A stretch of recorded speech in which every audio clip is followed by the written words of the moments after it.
আমরা কথা বলবো পাইথন অ্যারে নিয়ে। তো আমি আগের আমার যে ফোল্ডারে ফাইলগুলো সেভ করতেছি ওই ফোল্ডারের ভিতরে আমি ভিএস কোডটা ওপেন করি ফোল্ডার লোকেশন দিয়ে।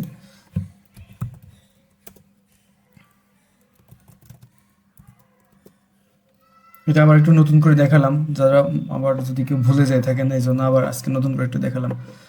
তারপরে আমি একটা নতুন ফাইল নেবো, এখানে আমার array.py নামে একটা ফাইল নিয়ে আছে, এই জন্য আমি নতুন ফাইল আর নিলাম না। তো ধরেন আমি এখানে আমার 5 জন স্টুডেন্টের নাম সংরক্ষণ করব। ধরেন S1 হচ্ছে হাসান,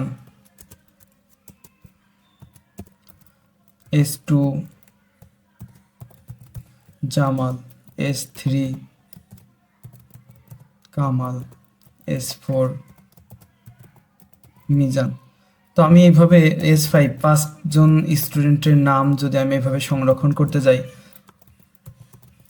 তো আমার 5টা ভেরিয়েবল লাগবে।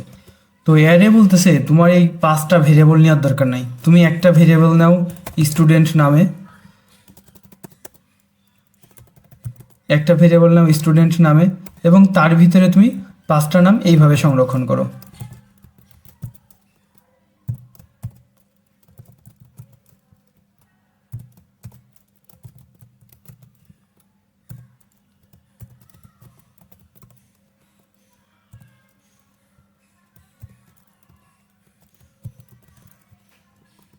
এইটাই আমার অ্যারে হয়ে গেল, যে আমি এখন 5 জন স্টুডেন্টের নাম 5টা ভেরিয়েবলে সংরক্ষণ না করে একটা ভেরিয়েবলের মধ্যে 5টা নাম সংরক্ষণ করলাম।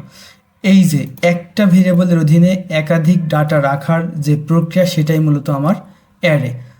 এখন এইখানে আমি যে শুধু নাম রাখবো তা না, আমি কিন্তু চাইলে এখানে নাম্বারও রাখতে পারি, আমি চাইলে এখানে নাম্বারও রাখতে পারি। তারপরে আবার আমি চাইলে যে এই অ্যারের কোনো একটা নির্দিষ্ট লোকেশনের ভ্যালুকে আমি তাহলে আমি এখন উপরেরগুলো মুছে দিই, উপরেরগুলো তো আমার তার লাগতেছে না, উপরেরগুলো আমি মুছে দিই।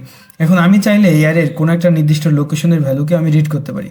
তো আমরা জানি যে এইটা একটা অ্যারে, এর পজিশন এইটা হচ্ছে 0, এটা হচ্ছে 1, এটা 2, এটা 3, এটা 4, এটা 5, এটা 6। তো আমরা যদি মনে করেন এই 4তম পজিশনে তালহা নামটা যদি পড়তে চাই বা তালহা নামটা যদি আমি অ্যাক্সেস করতে চাই, তাহলে আমি কি করব, আমি জাস্ট এইভাবে লিখব যে প্রিন্ট স্টুডেন্ট, তার পজিশনটা কত, তালহার পজিশনটা কত, 0 1 2 3 4। আমি রান করি, এই যে তালহা চলে আসছে। আমি যদি 4-এর পরিবর্তে এখানে 5 দিই, দিয়ে রান করি, 5 পজিশনের যে ভ্যালুটা সেই ভ্যালুটা কিন্তু আমার এখানে চলে আসছে। এখন ধরেন এই অ্যারেটা তৈরি করা হয়ে গেছে। তো তৈরি করা হওয়ার পরে আমার মনে হইলো যে অ্যারের শেষে আর একটা ভ্যালু আমি যুক্ত করতে চাই, তাহলে আমি কি করব, জাস্ট এরকম স্টুডেন্ট ডট অ্যাপেন্ড, যে ভ্যালুটা আমি যুক্ত করতে চাই, হয়তো আমি টুটুল নামে একটা নাম যুক্ত করতে চাই, তাহলে আমার কিন্তু খুব সহজে এটা যুক্ত হয়ে যাবে। আমি যদি প্রিন্ট দেই স্টুডেন্ট, রান করি, আমি একটু এটা তার আগে এটা মুছে দেই, রান করি, আমি কিন্তু দেখতে পাচ্ছি যে এখানে আমার এই যে আগের যে এটা হচ্ছে আমার এই যে এখানে, আর এই যে পরে হাসান, এই যে পুরো অ্যারেটা প্রিন্ট হয়েছে, সাথে কিন্তু এই যে অ্যারের শেষে কিন্তু টুটুল নামে একটা অ্যারে কিন্তু একটা নাম কিন্তু আমার যুক্ত হয়েছে। আচ্ছা, এখন যদি আমার বর্তমান যে অ্যারেটা সেটা কিন্তু এই যে এইটা হচ্ছে আমার বর্তমান অ্যারেটা।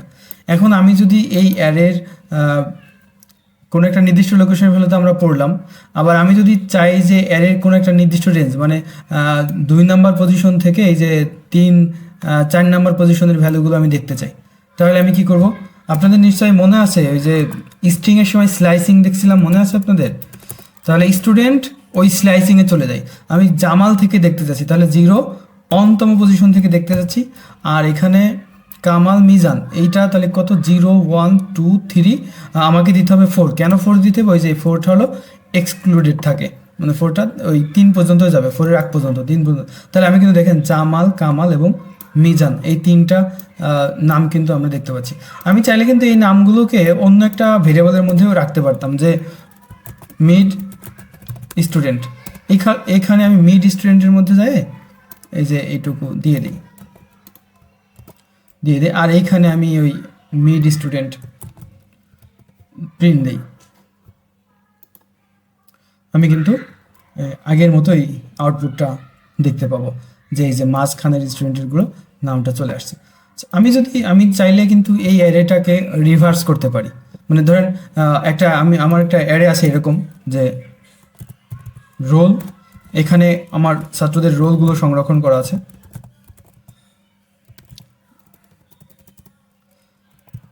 এরকম তাদের রোলগুলো সংরক্ষণ করা আছে। তো আমি যদি চাই যে রোলগুলো জাস্ট উল্টাই দিব, মানে যা আছে যেটা যেটা প্রথমে আছে সেটা যাবে শেষে, আর যেটা শেষে আছে সেটা যাবে প্রথমে, তাহলে আমি জাস্ট এখানে সিম্পলি যেটা করতে পারি, রিভার্স, অ্যারেটা কিন্তু রিভার্স অর্ডারে সাজায় যাবে, যে অ্যারের যে ভ্যালুটা সবচেয়ে শেষে ছিল সেই ভ্যালুটা সবার প্রথমে চলে আসছে, আর তারপর যে ভ্যালুটা প্রথমে ছিল সেই ভ্যালুটা সবার শেষে চলে আসছে। এছাড়া এই অ্যারের স্লাইসিংয়ে আরও আমরা ওই স্ট্রিংয়ের স্লাইসিংয়ে যে বিষয়গুলো দেখছিলাম, আমরা অ্যারের স্লাইসিংয়ে ওই বিষয়গুলো আমরা অ্যাপ্লাই করতে পারি। আরেকটা হলো যে অ্যারের যে আইটেমগুলো অ্যাক্সেস করা, এটা বিভিন্নভাবে অ্যাক্সেস করতে পারি। আমি যদি চাই যে অ্যারের সবগুলো আইটেম একটা একটা করে অ্যাক্সেস করব, সেটাও করতে পারি। এটা আমরা লুপের অংশে যে দেখব, কোনো একটা নির্দিষ্ট লোকেশনের ভ্যালু অ্যাক্সেস করা, এটা তো আমরা দেখলাম। কোনো একটা নির্দিষ্ট অ্যারের শেষে একটা ভ্যালু অ্যাড করা, সেটাও আমরা দেখলাম। আমাদের আরেকটা জিনিস বাকি আছে অ্যারেতে দেখার, সেটা হলো যে আচ্ছা, আমার এই অ্যারেতে কয়টা ভ্যালু আছে আসলে। Print student dot lane first bracket, run করি, ইরর চলে আসলো কেন, ভুল হচ্ছে কোথাও, সরি।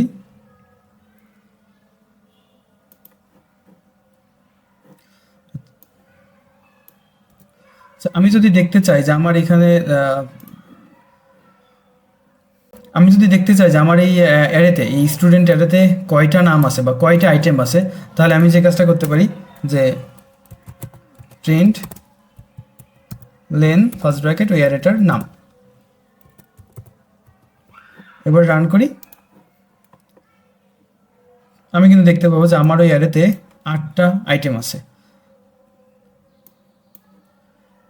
এরপরে আমি যদি চাই যে অ্যারের কোনো একটা নির্দিষ্ট লোকেশনের একটা ভ্যালুকে আমি বা কোনো একটা নির্দিষ্ট ভ্যালুকে আমি রিমুভ করে ফেলবো, তাহলে আমরা যে কাজটা করতে পারি, যে ধরেন student dot remove first bracket, ওই যে একটা নাম দিয়ে দিই, ওইটা রিমুভ করতে চাই আমরা, ধরেন জামালটাকে আমরা রিমুভ করতে চাই, জামাল। তো রিমুভ হওয়ার পরে কেমন হয় সেটাও তো আমার দেখা দরকার।